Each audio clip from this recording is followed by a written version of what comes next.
fear. Now, I don't want to ask you what is your greatest fear. This topic has been overpreached over the years. I hate being theoretical.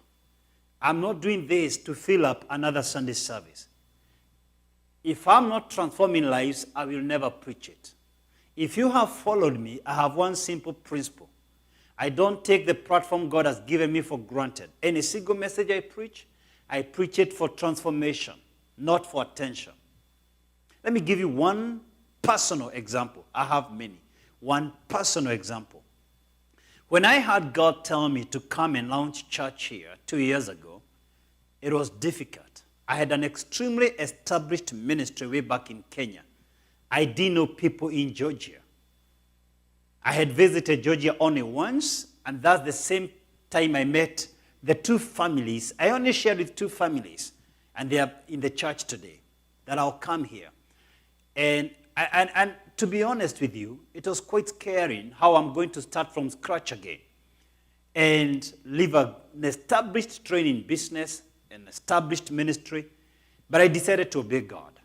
And let me tell you, 6 months after we came, we had 17,000 followers on Facebook. 6 months later, we had 1.2 million followers. Now they have 1.44 million followers. And on the ground, things were chaotic. We had our brother Chege and our sister Mary trying to help us on the ground. But can you imagine, we were being hosted by another church. We went to a gym. I want to tell you something. Nothing starts right. Everything starts in a chaotic way. Don't focus on obstacles. And I can guarantee you when we began, we started recording. I remember sharing with my brother there, we are going to go live. We didn't have cameras. We started recording using a phone. Just a phone. My message to you is this. If you're waiting for things to be clear, if you're waiting for the clouds to clear up, you will never do anything. Don't focus on obstacles. Don't be disturbed by chaos. Order fights way as you continue to move. Don't focus on the giants and the enemies ahead. That is the reason 2.6 million people never reached the land of promise.